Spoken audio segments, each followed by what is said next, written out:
Alright guys, welcome back. Let's turn off the machine here so it's at least a little quieter. Sorry, we've got dishes going in the dishwasher and all that. Busy, busy, busy. Anyways, so we're going to try again for like the fourth or fifth time here. Hopefully this time I don't start a fire. And we're going to, yeah, the dog's hungry, leave her alone. We're going to be doing clarified butter. So we're going to start, I've got everything set up, ready to go. First thing we're going to do is we're going to get our pan started here. And so we don't want a high heat.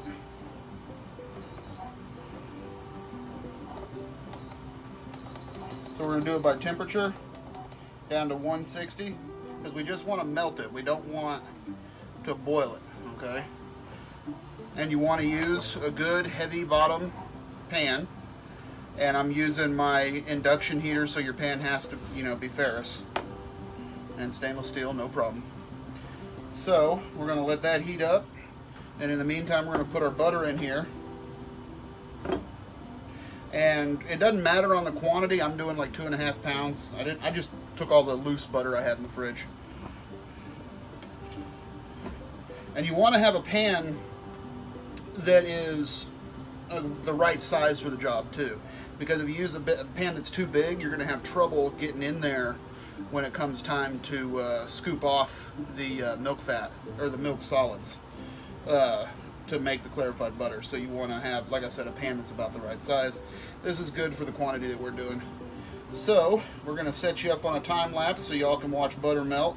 I am not going to stand here while the butter melts, and so we'll see y'all in a few minutes for the next step.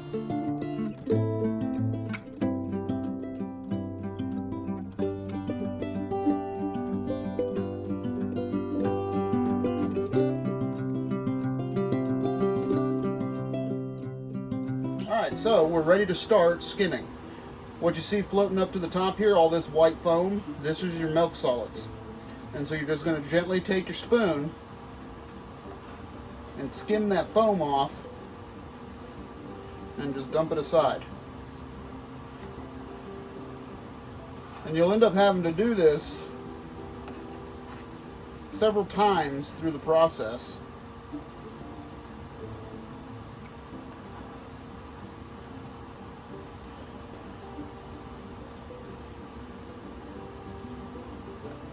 But you got to be gentle, don't be heavy-handed with it.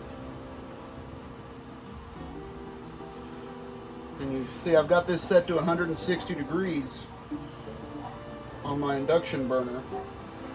And you just want the butter to just be on a real gentle roll like what it's on. Not a hard boil. You don't want it to boil. As it's responding, the bubbles are in response to me doing the skimming.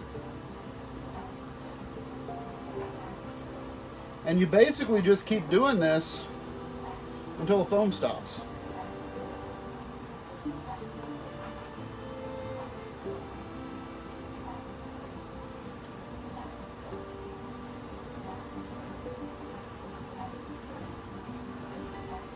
And you always want to try and let that clarified butter that we're getting out of this, you want to kind of let it drain back down.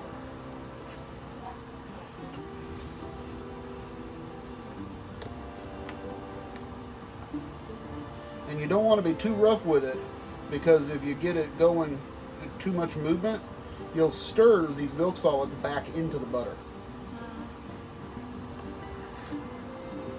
And you don't want to do that.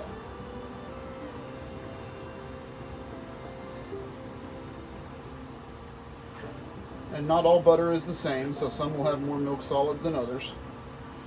So we'll go ahead and let it wait for a minute, let it bubble up again. It'll get another film on top. Each time it films back up, the film is a little less.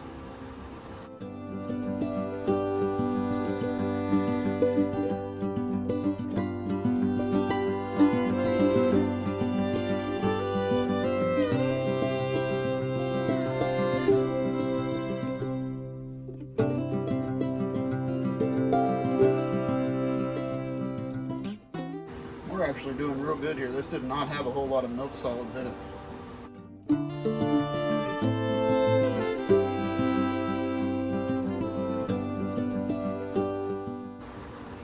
trying to be gentle, that way I don't take too much of my clarified butter with these solids.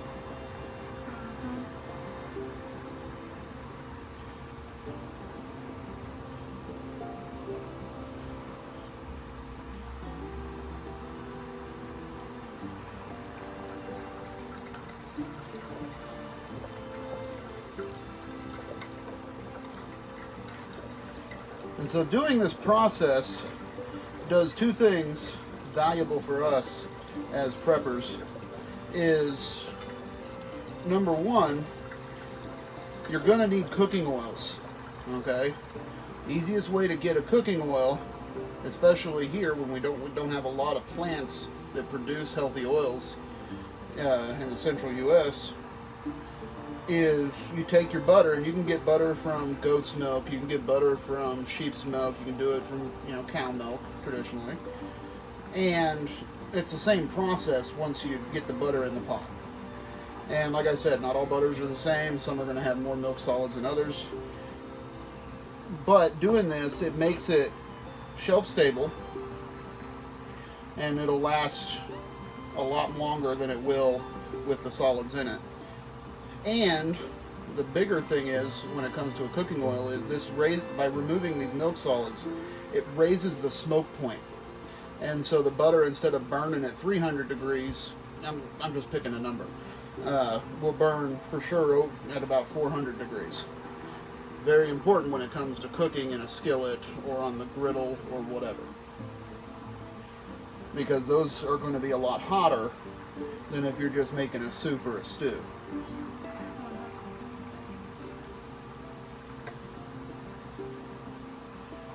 Back when I ran the sandwich shop, what we used to make our grilled sandwiches was clarified butter. Simply because it didn't smoke up on the griddle. And we had that griddle ripping at close to 500 degrees. Alright. I'm pretty content with this. So we're done with this here. Set it aside. We're going to come over here to the next bowl. Here I've got another bowl, and you can use any container. It's however you want to do up the butter. Okay? Because these bubbles here are more air bubbles than they are solids. So I'm content with how it looks now as far as our clarifying process. And so we're going to turn off our power. And we're going to take this and gently, we're going to pour it. We've got a little strainer here, a sieve, and we've got cheesecloth. And I've got a couple layers of cheesecloth in here, and that'll grab what solids are left in the pot. And so you just want to slowly, gently pour this in.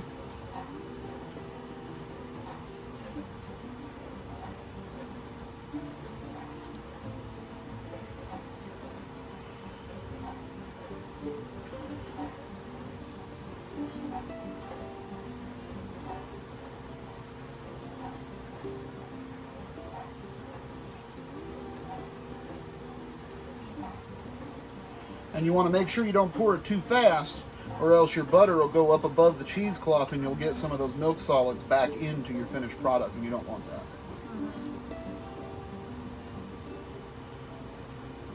And also, by going slow, I'll show you here in just a minute, there's a layer of milk solids in the bottom of the pan, and if you go slow enough, you'll catch it.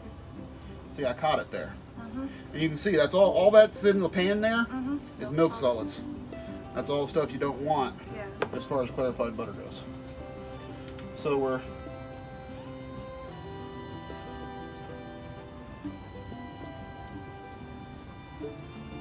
finishing this up here. Sometimes you got to move it around.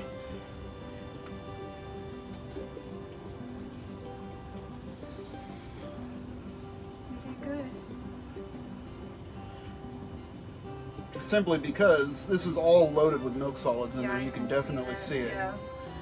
That's all the milk solids. Toss that out. Yep. And so we're done with that. I can hit the trash. This can go in the sink. And there we have it. There we are, guys. That's clarified butter. Easy peasy. This time, I didn't set anything on fire. I didn't throw stuff across the room, so we're doing good. And we'll be doing, I posted a whole bunch of different recipes for a lot of the French cuisine, which is one of the main cuisines. Mother sauces. These sauces are the building blocks for a lot of different things. And so we'll start working on the foundation of that, which is simple stocks, tomato sauce, things like that. Till then, catch you next time.